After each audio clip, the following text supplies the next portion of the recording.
नमस्कार, आप देख रहे हैं द न्यूज बर्ड। मैं हूं आपके साथ अर्पिता सिंह और आइए नजर डालते हैं इस वक्त की खास खबरों पर। भजनलाल शर्मा होंगे प्रदेश के नए मुख्यमंत्री, दिया कुमारी और प्रेमचंद बैरवा होंगे डिप्टी सीएम।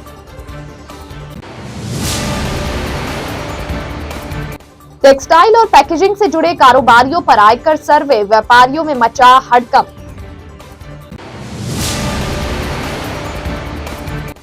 राजस्थानी युवा उत्सव में दूसरे दिन हुई आजिया प्रतियोगिता, मूड प्रतियोगिता होगी कल।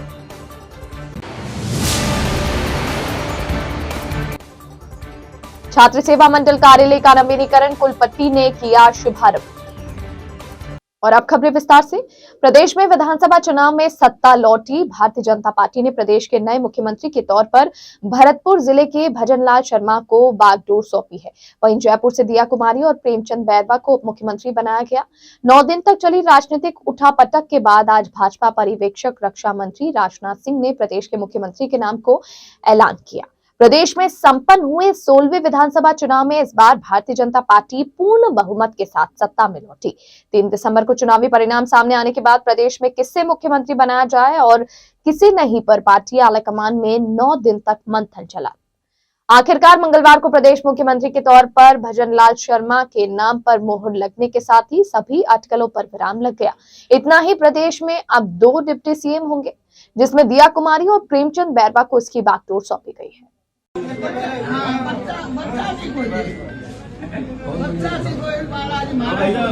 मुख्यमंत्री बन लो। मुख्यमंत्री बन लो। मैं मुख्यमंत्री बन लो। बिल्कुल सही है, भरतपुर को नाम होगा। प्रदेश में आज सुबह आयकर विभाग की कार्यवाही से व्यापारियों में हड़कंप मच गया। इनकम टैक्स की अलग अलग टीमों ने जोधपुर, पाली और ब्यावर में व्यापारिक प्रतिष्ठानों पर घरों पर छापा मारा। सभी उद्योगपति टेक्सटाइल और पैकेजिंग से जुड़े हुए हैं। जोधपुर में शास्त्रीनगर इलाके में एक व्यापारी के निवास पर बोनानाडा इंडस्ट्रीज एरिया में छापेमारी की कार्यवाही की। पाली जिला मुख्यालय पर टेक्सटाइल उद्योगपतियों के यहां आयकर विभाग की रेड जारी है। ब्यावर में भी आयकर विभाग की कार्रवाई चल रही है। इस कार्रवाई में जयपुर, जोधपुर सहित राज्य के अलग अलग जिलों के टीमों के अलावा गुजरात इनकम टैक्स के भी अधिकारियों को शामिल किया गया। आयकर विभाग के अनुसार आज सुबह इनकम टैक्स डिपार्टमेंट की ओर से कई व्यापारियों के घरों व संस्थानों पर एक साथ छापा मारा गया। आईटी की एक टीम मंगलवार तड़के जोधपुर पहुंची। टीम ने शास्त्रीनगर स्थित एक कारोबारी के घर पर रेड दी। इनके प्रदेश भर में पैकेजिंग का कार्य है। अभी टीम की ओर से व्यापारी के घर पर कार्रवाई की जा रही है। इस कार्रवाई के बाद क्षेत्र में अन्य व्यापारियों में भी हड़कंप मचा हुआ है। वहीं दूसरी तरफ आयकर विभाग की अन्य टीम पाली भी पहुंची।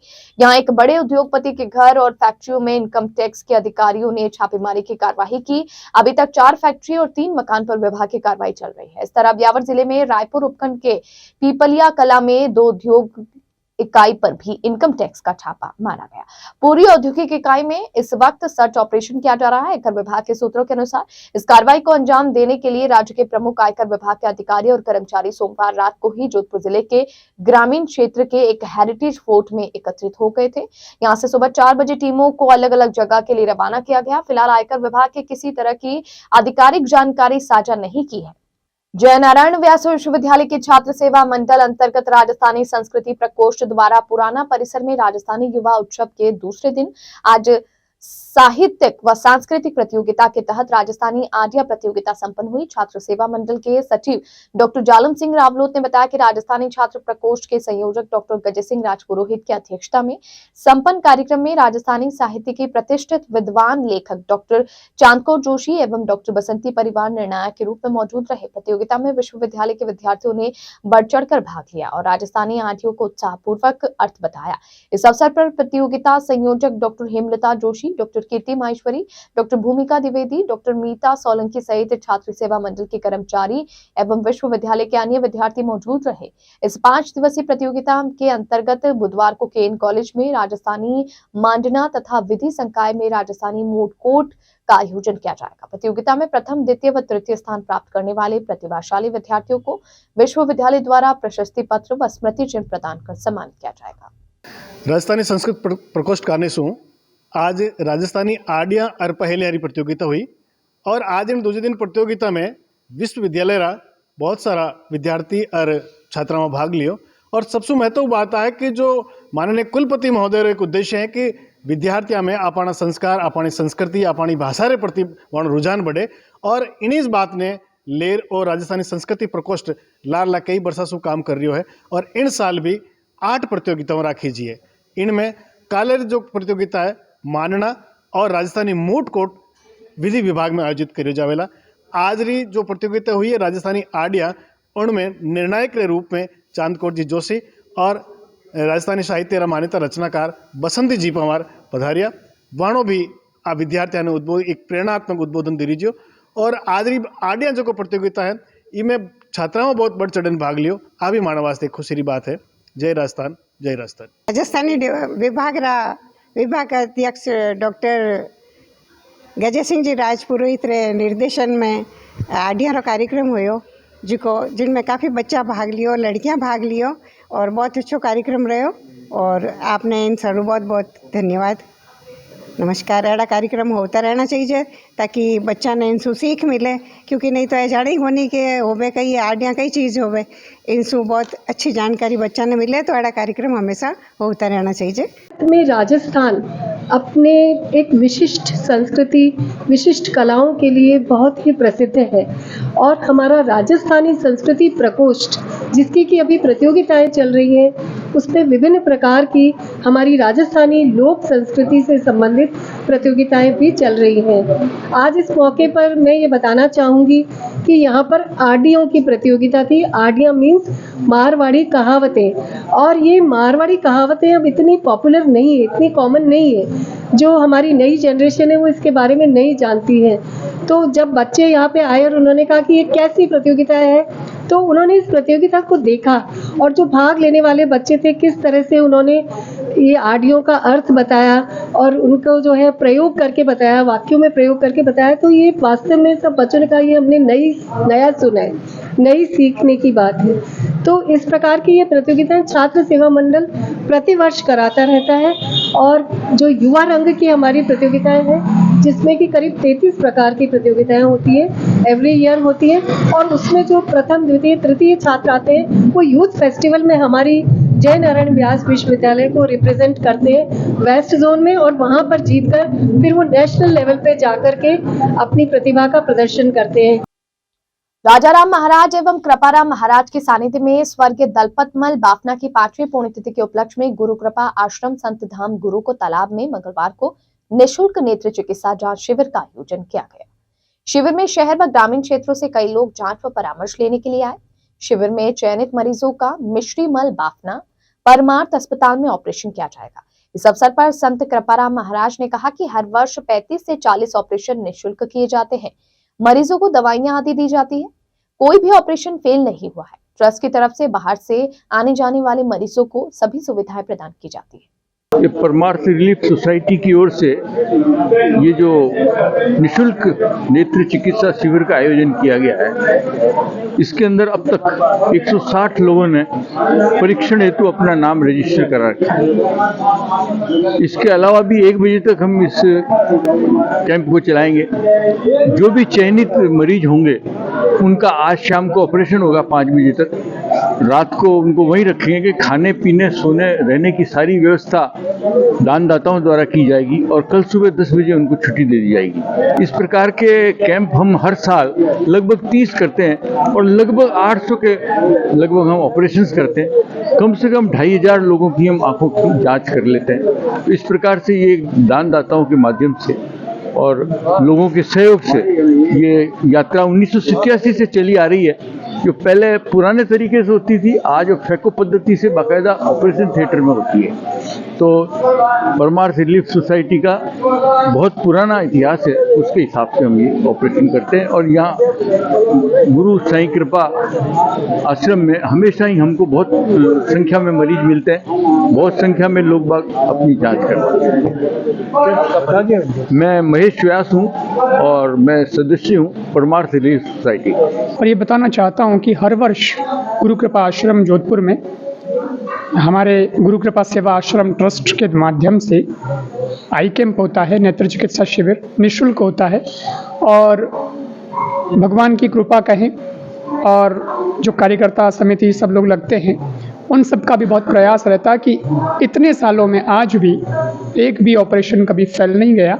बहुत सारे लोग लाभ ले चुके हैं और जब हर वर्ष ये आई कैंप होता है तो जैसी हॉस्पिटल की कैपेसिटी होती है उसके अनुसार उनको मरीजों को भर्ती किया जाता है। तो लगभग 35 से 40 के बीच में ऑपरेशन हर वर्ष होते हैं जो संस्था के द्वारा होते हैं। उसमें हमारे गुरु कृपा सेवा समिति मंडोर के लोग हैं, यहाँ हमारे प्रताप नगर गुरुओं का तालाब यहाँ के लोग हैं, उसके अलावा कुछ भक्त लोग हैं और गुरु कृपा सेवा आश्रम ट्रस्ट इनके माध्यम से ये गुरुदेव के सानिध्य में पूज्य गुरुवर श्री राजाराम जी महाराज उनके सानिध्य में यह कैंप होता है। और बापना हॉस्पिटल है, बापना हमारे आश्रम के यहाँ नज़दीक, वहाँ वो सारे ऑपरेशन होते हैं। और बुलेटिन में यहाँ रुकेंगे एक ब्रेक के लिए। ब्रेक के बाद जारी रहेगा खबरों का सिलसिला। आप बने रहिए द न्यूज़ बर्ड के साथ।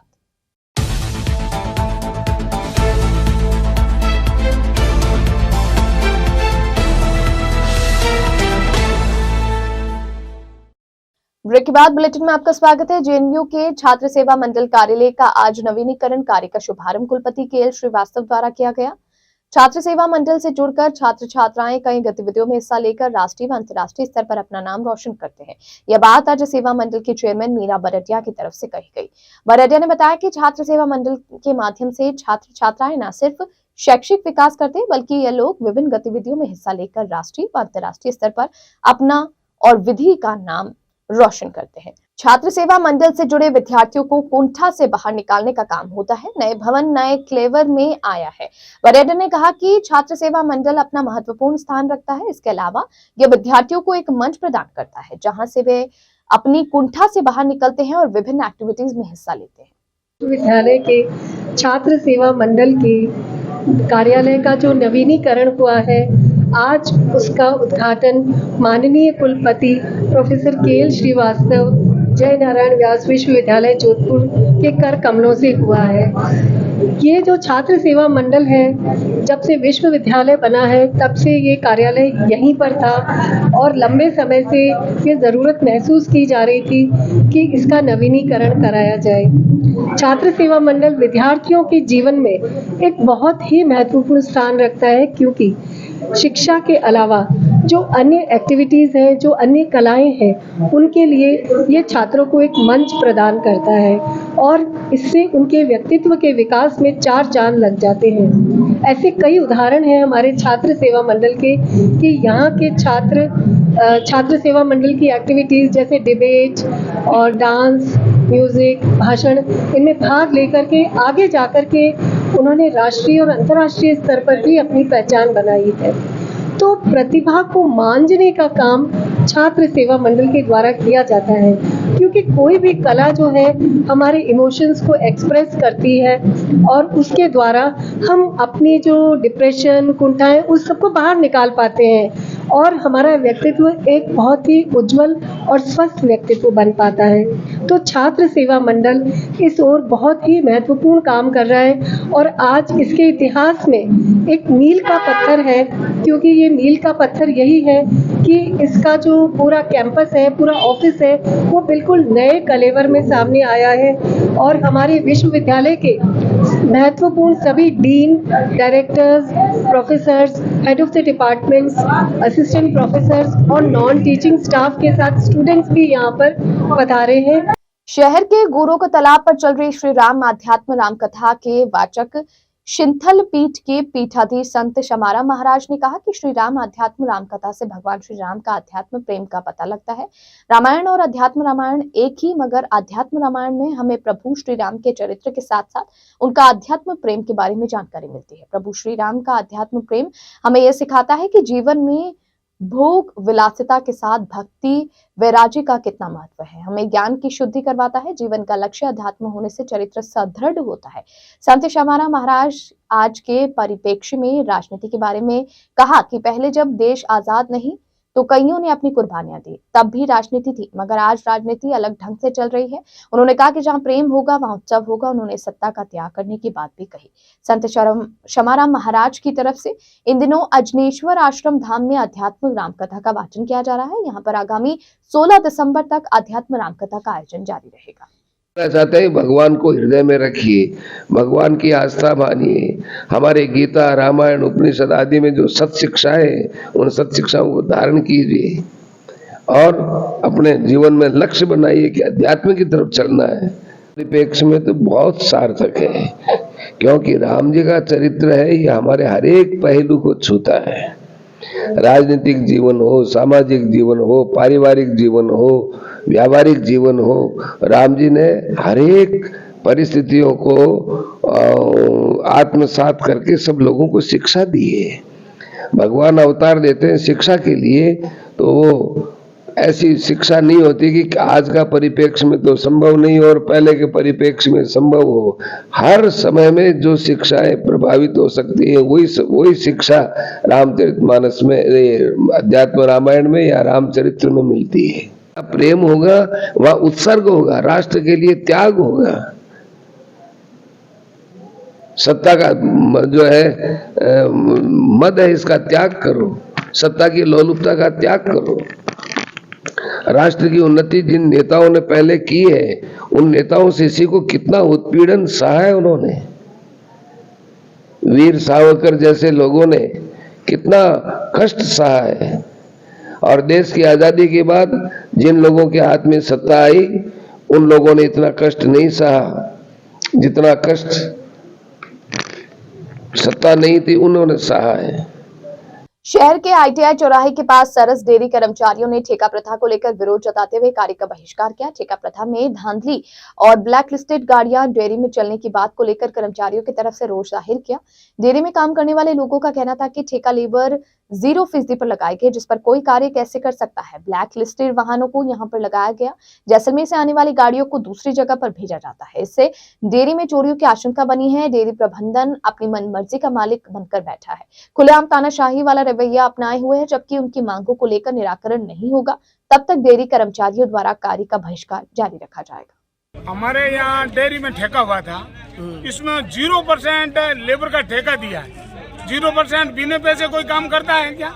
यहाँ ब्लैक लिस्ट टैंकर लगाए, ब्लैक लिस्ट का जो टैंकर हटे हुए हैं, जो टैंकर यहाँ से जैसलमेर से यहाँ आता है, यहाँ से अजमेर जाता है। 40 स्टाफ लेके आए साथ में, 40 स्टाफ अजमेर के लगे हुए हैं। प्लांट के अंदर कोई सुनवाई नहीं करते हैं। जो किसानांगी और सचिवांगी और अध्यक्षांगी, डायरेक्टर दुराइदर की कोई सुनवाई नहीं करते हैं। समितियों को फुल दबा के मार रहे। जो लॉस है यहाँ चोरियां करता है, वो लॉस है यहाँ समितियों से वसूला जाता है।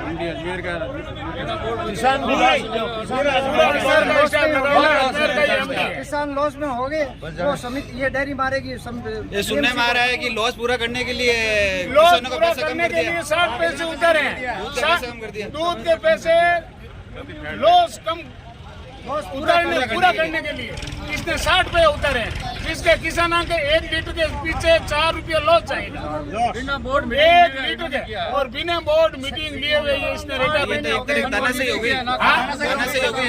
तानाशाही से ये बोर्ड चल रहा है। अंत में एक बार फिर नजर बुलेटिन की खास खबरों पर। भजनलाल शर्मा होंगे प्रदेश के नए मुख्यमंत्री, दिया कुमारी और प्रेमचंद बैरवा होंगे डिप्टी सीएम।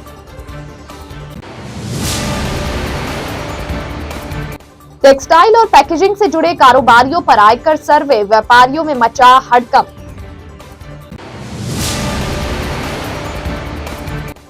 राजस्थानी युवा उत्सव में दूसरे दिन हुई आजिया प्रतियोगिता, मूड प्रतियोगिता होगी कल।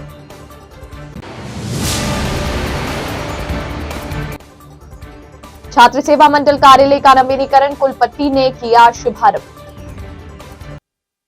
इस बुलेटिन में फिलहाल के लिए इतना ही। और खबरों को जानने के लिए आप बने रहिए द न्यूज वर्ड के साथ। तब तक के लिए मुझे दीजिए इजाजत। नमस्कार।